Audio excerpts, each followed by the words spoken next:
In our age of advanced technology. And I'm doing great today, Dr. Ed. What's up? People are naturally attracted to those who are authentic. I always knew I would do something big. I knew I was built to do something special. It led over time to a pretty dark place. As soon as my feet hit the ground in the morning, I've made a choice not to stop unless I'm asleep. I'm a 22-year overnight success. How do I find the freaking jack to get to the next level?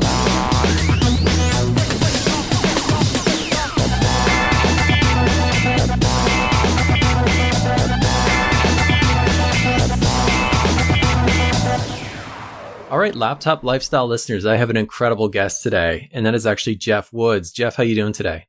Awesome, Ed. How are you, man? I'm excited. I always say that, but I'm really excited for this because we get to talk about podcasting today, which is one of my favorite things, and it's also been instrumental to my success. I know it's been instrumental to your success. But before we get started, Geoff, who is Geoff Woods? Tell our listeners. Who is Geoff Woods? Mm-hmm. I am a father, a husband, but I'm just a normal guy who has really freaking big dreams and have had a lot of growth and I'll say it's success in the last year and a half, to the point where I'm actually pinching myself what's been able to come into my life just because I took action. Tell me about that. I mean, like, I love to talk about timeline because, this podcast is all about the aspiring online entrepreneur. The ones who are in the ditch trying to figure this stuff out. What was the timeline from the day that you decided you no longer wanted to be the employee, but you wanted to be the online entrepreneur, the CEO of yourself? How long did that take?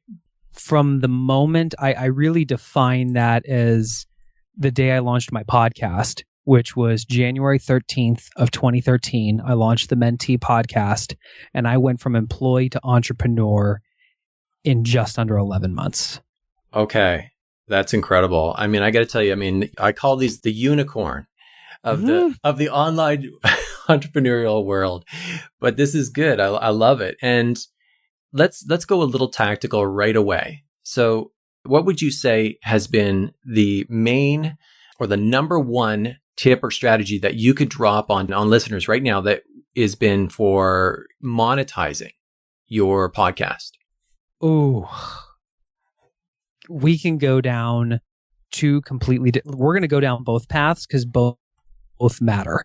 The first is more of a mindset shift. You've got two options. You can take action and try to figure it out, which recognize that's the old way of doing things. You're going to make a lot of mistakes. You're going to waste a lot of time. You'll probably waste a lot of money. The new way of doing things is not to figure it out yourself, but to look at the people who are already where you want to be, seek their direct guidance, and implement what is already working, what's already been proven to work. It's based on that Jim Rohn quote that you're the average of the 5 people you spend the most time with. When I wanted to launch a podcast, I didn't sit there and twiddle my thumbs and say, how can I do this? I got on the phone with Pat Flynn and sought his mentorship. I got on the phone with John Lee Dumas. I sought his mentorship. And the Mentee Podcast was a top 20 business podcast right off the bat because I did certain things the way the pros did it from the beginning. Does that make sense? Yeah. Well, what are one or two of those certain things that everyone should do when they're starting out? From a podcast standpoint? Yeah, podcast standpoint. I think you have to dare to be different. It's so easy to say, oh, I'm just going to interview today's top entrepreneurs, wada yaka yaka, whatever. That's not exciting. You've got to figure out, I'm not just trying to bring big names onto my show, but what's going to make me unique? And what's the pain that I'm really solving? I think the most important thing that I did, honestly, is I put myself in the position of being the journeyer. I didn't say I'm the guru, I'm a mentor. I said, I'm the mentee.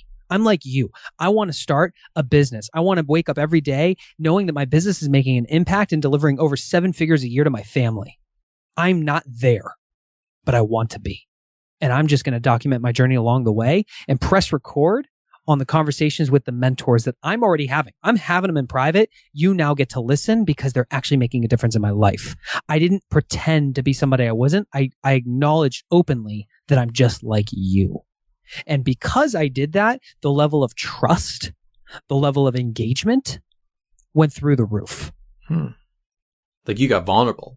Like you you hear me sit down with one of my mentors when I'm talking about how business is booming, but my marriage is failing.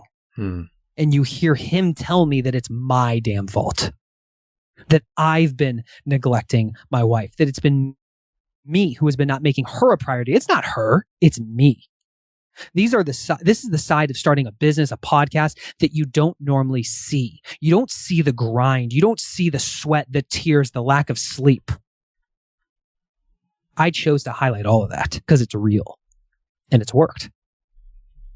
It is easy to have that misconception as an online entrepreneur is that, look, I'm going to just launch this stuff and I'm going to explode to success, where they don't really see, and sometimes it's sold as that they don't present the real, true, transparent facts that, you know what, there's a lot of nights that you're up till 2 a.m, right? There's a lot of time that you spend that's not with the family, like some sacrifice. And I think also understanding what success is. I mean, I was able to monetize my podcast pretty quickly. In just over a year, it was trending as a 6-figure business, which is astronomical. Like that's far better than most podcasts. That's not where my success came from. That's not the success that I had.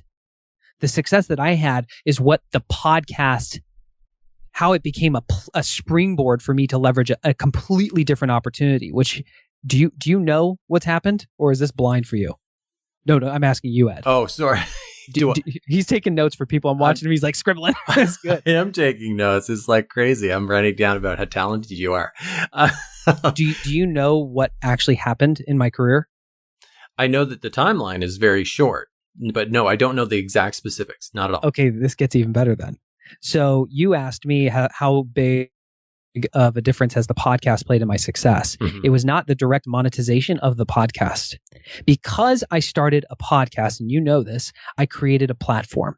I created a way to add value to people that I normally would not be able to add value to. You know, how can I walk up to Damon John from Shark Tank and get him to be interested in me? The podcast helped with that. Me writing for entrepreneur.com helped with that, both of which I started strategically as a networking tool. Because I launched the podcast and because I started to learn how to create content and monetize it, have you ever read the book, The One Thing? Yeah. Okay, so Gary Keller, who started Keller Williams, the real estate company, he and his co-author Jay Papasan were looking for a CEO to launch a new publishing company. Very long story short, I ended up getting that job. And so because I launched the podcast, I ended up having an opportunity to move to Austin, and now I get to call Jay and Gary partner. Literally today, I was sitting with Gary. I mean, the guy, amazing what he's been able to accomplish, but now I'm able to sit down as I'm growing a business. Instead of me doing it on my own guessing, like I talked about the old way, I'm going to the guy who's built the largest real estate company in the world, asking him what to do, and he's telling me, this is how I would do it. I love this too. This is an incredibly unique discussion today. Because, and actually, by the way, I had the opportunity to interview Jay Papasan. There you go. Yeah, on the Chiropractic Philanthropist. Like, that's my monetize. This is my giving back. This is my contribution, this podcast. But yeah, on TCP, that went into a 6-figure business, and in a shorter amount of time too, because it was very specific, very niched. And Jay was amazing. What a great interview. And so really what you're saying then, Geoff, is like it's really the network, and it just opens doors for you, that podcast, doesn't it? 100%. I mean, I will never forget the night that I decided to do a podcast. At the time, I was in medical device sales, and I was making a lot of money. Life was really good. But then all of a sudden, my company made a change to my commission structure, and overnight, my income was slashed by 40%, just gone, poof. Which, for you who's listening, what would you do if 40% of your income just evaporated? How would that change the way that you operate throughout the day? How would that affect your confidence? For me, it was crippling. Mm-hmm. And so I'm on this mission to surround myself with people who are where I want to be. I recognize that if I want to start a business, I should surround myself with business owners, because I was seeking guidance from people who had no business advising me. And no wonder I was getting the results I was getting. And so I'm attending this event. It was a pretty high level event. It was not a cheap ticket, and I did not have a lot of money at the time. So it was a big deal for me to cough up to get into this event. It's the night before, and I'm sitting outside at the hotel, having a cocktail, smoking a cigar with some of the guys. And they look at me and they go, dude, look at the people you've been able to surround yourself with. You should start a podcast. And it was in that moment, it just felt so right. I was like, no, I'm going to do it. And in that moment, I made a decision. I decided. It was a commitment. It was not a wanted. It was a must do in that moment. The next day I walk into this event. I walk straight up to the founder of the Make-A-Wish Foundation. I say, my name's Geoff Woods. I'm launching a podcast and I must feature you. How do we line up a time? And he gave me his cell phone number. I walked up to the guy who invented email and said, my name's Geoff Woods. I'm launching a business podcast. I must feature you. And he gave me a cell phone number. I'm lining up interviews with some big heavy hitters that I would not have had the confidence to go up and said, can I pick your brain? Can we grab coffee? Like that's not a compelling value proposition, if you know what I mean. But the fact that I had in my mind created up a podcast and a platform, I now had value to them. And it's just scaled from there to the point where the people that I've been able to actually get into relationship with, deep, meaningful relationships with, I've got people mentoring me that just like, are you freaking kidding me? And that's how I've been able to do everything so fast, is I just leveraged everybody else's genius and their experience and applied them to my own life. I'd love to see what your Skype contact list looks like or what your Rolodex looks like. It's probably that $1 million Rolodex just from the podcasting alone. Incredible. Billion. $1 billion. Yeah. Rolodex. I like that. There's a new podcast title right there.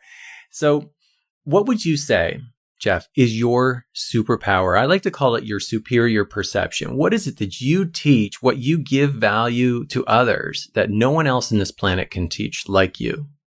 I was surprised when I figured out what it was. And I honestly think it's one of the most underrated, yet most powerful superpowers that you can have. And it's called being a super connector. And the best way that I can illustrate this is through a story. When my income gets slashed by 40%, I realized that it was my fault because I woke up every day and consciously chose to be a W-2 employee. I was not in control of my income. The company was in control of my income. And so I said, I need to build passive income. And I said, I want to do it through real estate. I tried to do it on my own and I fail miserably. I lose a lot of money. So you're the average of the 5 people you spend the most time with. How many real estate investors are you in relationship with? 0. Let's change that. I go to this event and I see that there's a guy named Bill Shopoff who's speaking. And I remembered that name because if you've ever read Robert Kiyosaki's Rich Dad, Poor Dad, if you buy his board game Cash Flow, it came with 3 audio CDs. And in one of the CDs, Robert says, when I have money, I give it to Bill Shopoff to invest. He's the man. I remembered that name and I see Bill Shopoff is speaking. I'm going, holy crap, I'm there. So I show up early because I know the moment Bill speaks, everybody and their mom is going to be trying to tackle him. And so I'm scouring the room looking for a Bill and I see a guy who's super well dressed. He's got a name tag on that says Bill. And I walk up to him. I say, my name's Geoff Woods. You know, that was some really amazing content you put out. And he looks at me like I'm freaking crazy and goes, excuse me? I said, the stuff on the Cash Flow CDs. He goes, man, I did that 17 years ago and it's still some of the best stuff I've ever done. And at that moment I said, you know, I'm just starting out. Is there any way we can sit down, grab coffee so I can pick your brain? Worst question you could ever ask somebody, by the way, because you're basically saying you're successful. I want to be successful. Will you give me your free time for free? No is the answer. And he said no. But he said, you know, I always carry one business card with me for the first person who's ballsy enough to ask, so you get it. No promises, but let's see what happens. I follow up relentlessly. I get my time with Bill. We spent about an hour together, which I was so grateful for. And at the end, I looked at him and said, you know, Bill, you've been so generous with your time. What can I do to add value to you? How can I help you? Keep in mind, in my mind, I cannot perceive a way that I can add value to Bill. And he says, kind of looks at me just like, yeah, whatever. But he goes, you know, I'm a big time developer. I live a pretty large life. If you ever happen to meet any other big players in the real estate development space, I'm interested in a connection. I filed that away in my mind. You fast forward 4 months. I'm at an event, another high level event, and I'm at the hotel bar at night. And I hear this guy talking about real estate right behind me. And so I turn around and I say, you're in real estate? He goes, yeah. I said, yeah, me too. What kind? He says, commercial. I go, oh, me too. Because at the time I had invested in commercial real estate by that point. And I said, have you done anything that I know of? He said, yeah. You ever heard of the Las Vegas City Center? And I go, yeah, it's only the largest privately funded real estate deal ever. Turns out this guy was the president of MGM Construction. Steve Wynn was his direct mentor. He built the Las Vegas City Center. Wow. And so that his name was Bill too. So Bill and I sat down and I asked the same question. Bill, where do you need help?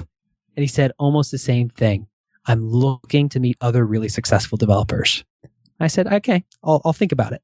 That night, an email was sent and Bill met Bill. What do you think happened in the moment when those two guys who are playing at that level, who do not know each other, suddenly get a connection?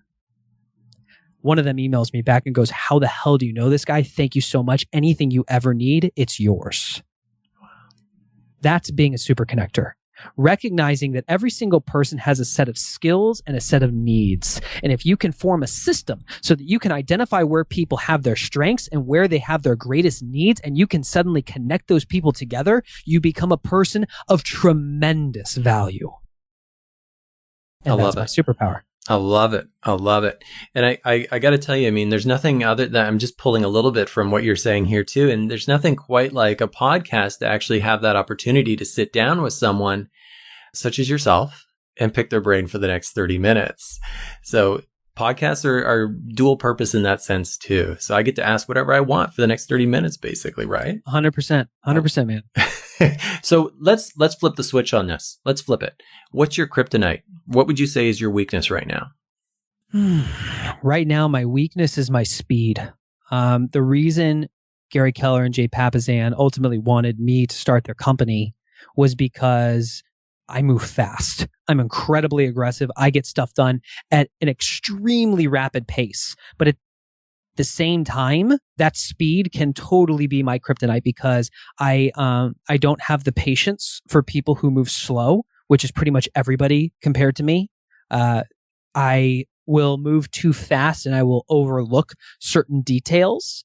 So now I'm just very, very, and this is where Jay mentoring me on a daily basis is really coming into play, like pointing out when is it right to move fast and when do I need to slow down so that I can speed up later?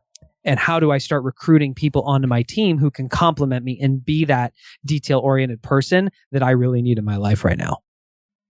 Outstanding. And, you know, we've already got a little bit tactical here too, you know, talking about the podcasting, but I want to just even touch on a little bit of our pre-chat today.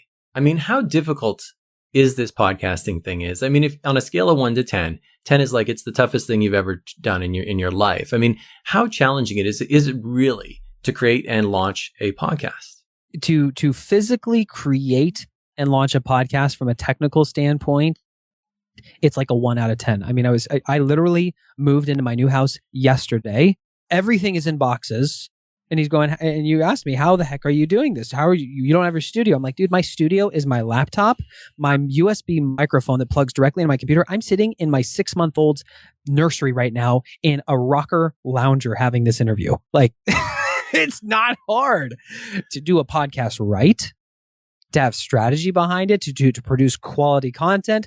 That's a different game. But I think people, and I think this is where you're going, people have limiting beliefs about how hard it is to get started these days. There has never been a better time to start a business with the tools and technology that are available to you today at such a discounted rate. It's shocking. The thing that holds you back is you and you making up excuses. Yeah. Good ideas. I hear good ideas all the time. It's execution, isn't it? Oh, 100%. Yeah. And what would you say in terms of like critical misunderstandings? So I hear from online entrepreneurs all the time. I hear from, even just new brick and mortar, entrepreneurs starting out. What would you say is the one critical misunderstanding that you commonly hear that just drives you bananas? I think it's a lack of accountability. And I come from the angle of people complain about, oftentimes just because of the context of my podcast, just because of I'm recording the private conversations with some of these really high level people that I'm in relationship with, I get the excuse of, I don't have your Rolodex. I'm not where you are. And the thing that I really suggest people consider is if you don't have that Rolodex yet, it's because you choose not to. And if you're one of the people who just felt resistance when I said that, here's what I mean. You have people in your life that you're in relationship with. You choose to be in relationship with them. And choosing could simply be being passive about it. But most of us grow up or come up with relationships of circumstance. You happen to go to school with them. They happen to be your neighbor. You happen to have met them through another friend. It was a circumstance that brought you together. versus having a relationship of intention, saying, I want to have a net worth. I'm going to use just some of my goals. I want to have a net worth of $20 million. I want to have over 7 figures a year coming to me passively. I want to own multiple businesses that provide multiple streams of income that provide a massive impact into the world. And I consciously set out to meet people who check all those boxes and get into relationship with them. I set an intention and I get into relationship with those people to the point where they're on my speed dial, the point where I can call them any time of day and they will take my phone call. What are your chances of getting to where you want to be with your current relationships versus with the relationships that I described? How much faster do you think you will get there? How many more mistakes will you avoid making? How much money will you save? And this doesn't just apply to business. It can apply to relationships like marriage. The divorce rate in this country scares the crap out of me. I'm constantly looking for people who are blissfully married after 30 years. Hard to find, but those are people I want to be in my life so that I can learn. And it does come back to adding value, doesn't it? I mean, I can see here that, building those relationships with intention, there's a lot of, I call it deposits in your value bank. Like there's a lot of deposits that go in your value bank for others before you ever kind of start to receive something back. But it happens with consistency, doesn't it? It starts to build over time and you build those relationships. And then all of a sudden you start to see that your business grows too. You expand. I think you just nailed on another really big misconception is that you perceive that you cannot add value to someone who is light years ahead of you. Mm-hmm. The reality is none of us have a crystal ball. You could not tell me what Ed's problems are, every single thing that he's really struggling with. You could not possibly know the things that I am really struggling with. But so often we look at somebody who's where we want to be and we think, oh, they won't talk to me. Who am I? What could I possibly say that would interest them? What could I do to make it worth their time? You don't know. So ask.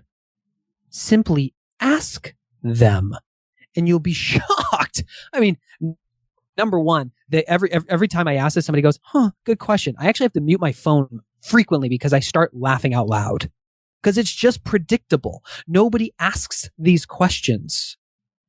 Come from a place of contribution. Be curious about where they need help. Offer to help them. And it doesn't have to be you fulfilling the need. You could be able to make a connection. You never know.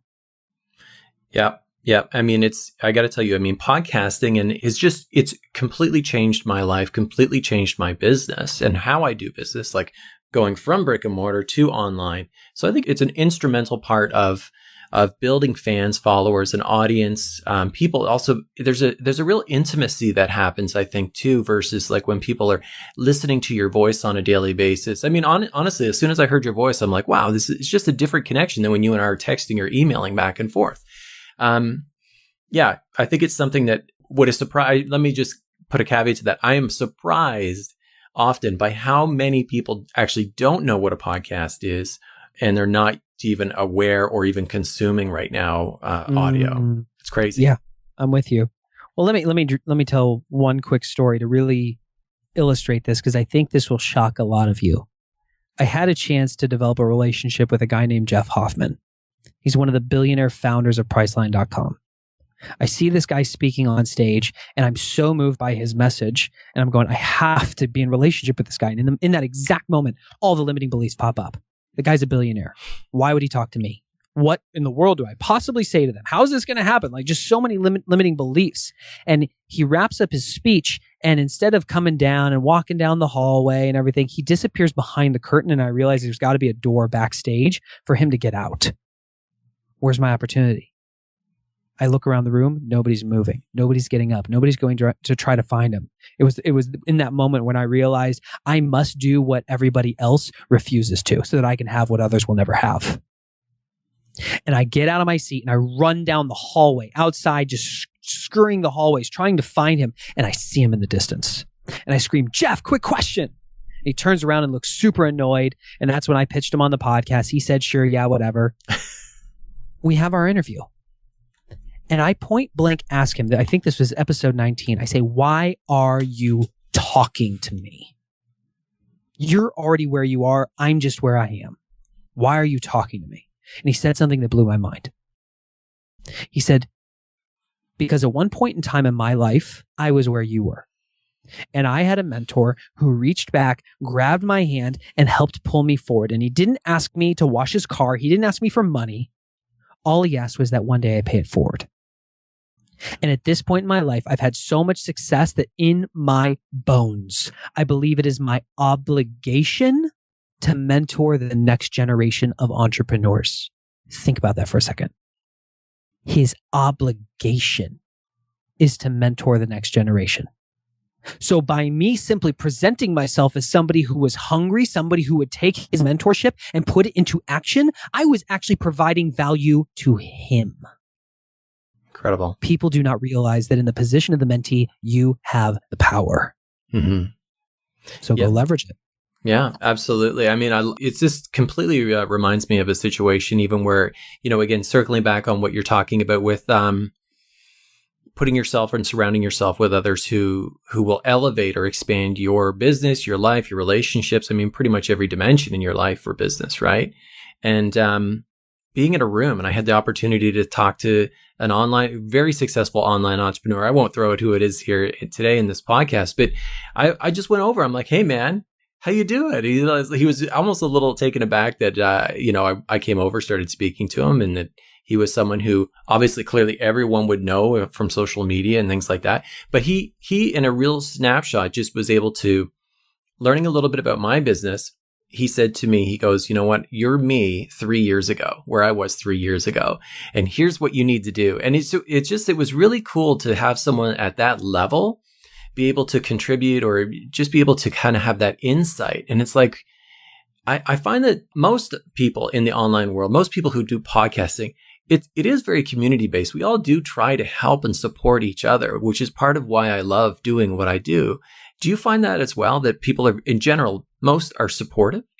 100%. Yeah. I think the people that you want to surround yourself with have an abundance mindset. Mm.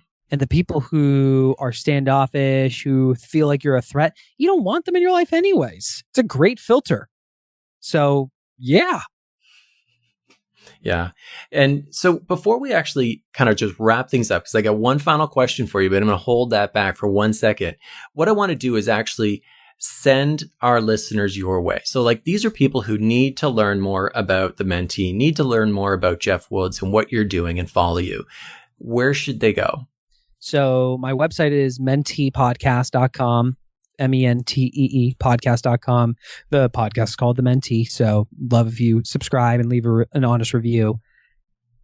Outside of that, I'm all over social media at Geoff Woods with a G, Geoff Woods, WOODS. Beautiful. Okay, listeners, you can also head to thelaptoplifestylepodcast.com. We'll have a webpage dedicated to our discussion with Geoff Woods today as well. And we'll have clickable links to all the resources he's provided. And I mean all the resources. If you're listening on your mobile, go ahead and explain those show notes. And actually, you'll connect with Geoff right away by clicking on those links. One thing I would say is, if for anybody, and I know this wasn't the direction of the podcast, but the theme ended up going there anyways. Mm-hmm. If you're in that position where you're going, all right, I'm sick of being where I am and I'm ready to be accountable for the people I'm in relationship with, and I want to make a change. If you go to findthebestmentors.com, I'll make sure that there's an action guide up there that basically details the 7 steps that I walked through to cultivate a 7-figure network.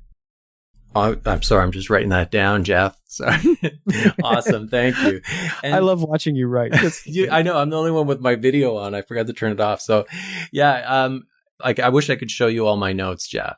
This is, I want to just drop this too for our listeners, is that part of the secret of success is not being able to have a podcast but it's being around people such as yourself, Geoff, who have done it before you. They've maybe made this mistakes, fell flat on their face. And I get to talk, I get to learn from you. I consume podcasts too. Yeah, it's just an incredible space of learning and support. And I want to thank you so much for being on our show today. But I have one final question for you before I let you go. So this one, I call it, Who Makes It Rain? Okay, so here it is. You're in a room, Geoff. It's full of incredibly successful online entrepreneurs. And one of them can actually, has the most leads. I mean, when it comes to leads, they control the room. When it comes to sales, there's another person there in control of sales. I mean, they can make every sale happen. And then there's also another person who has the best systems, the best automation out of anyone in the room. So out of those three people, leads, sales, or automation, systems automation, who is the person who can make it rain? I have to pick one. Yeah, pick one and then explain your answer. I could argue for any of them, but I'm going to answer this based on where I am right now and based on my conversations with guys like Gary Keller. I'm going to go with the systems. Wow. And here's why. Here's why. Anybody can get out there and make it rain, but oftentimes the rain comes to an end. I've been down that path where I did whatever it took to make it rain, and I realized that it was not sustainable. Yet when I look at people who have net worth of multi-million dollars and some of them billions of dollars, the theme between them is they all are masters of systems. They understand how to build something that scales with or without them. Because ultimately, my goal is to launch a business that makes a massive impact in the world and a massive profit at the same time. And it would be selfish of me to build that company in a way that it would rely on me. If it's going to make an impact, then it needs to continue making the impact regardless of what happens to me. Goosebumps. That was so good. Thank you so much. I mean, honestly, I've been waiting for someone to say systems. And it's where I am in my business where, you know what, I got to scale. I got to get the systems. And the way I see it, Geoff, maybe you agree, is it's a legacy. I want, if I'm gone tomorrow, my family's taken care of, my programs, my products, my business continues on. It's a legacy. Lead acquisition is exhausting sometimes. Oh, totally. Yeah. Look, there's always going to be leads. There's always going to be sales. But I think what makes it sustainable so that, this whole internet marketing, online business, people are sold this dream of, oh, you're going to have your laptop. You're going to be sitting on the beach. Like, yeah, not without systems. I got it. Awesome. Thank you so much for this. And, again, I want to really just straight up, thank you so much for being on the Laptop Lifestyle Podcast today, because it truly is about giving back. It's about supporting those, aspiring online entrepreneurs that are in the ditch, that are experiencing the challenge, and they're just thinking, you know what, maybe I should give up. But, it's an incredible example to hear from someone such as yourself who has made it, but also made it in such a short amount of time. So thank you for giving back today. Appreciate it. Thanks, man.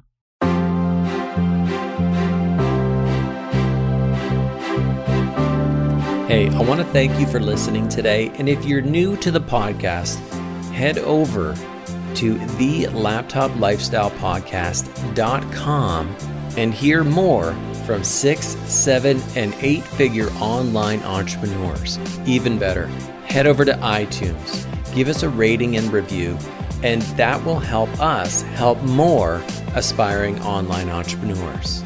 Appreciate you and see you on the next Laptop Lifestyle Podcast.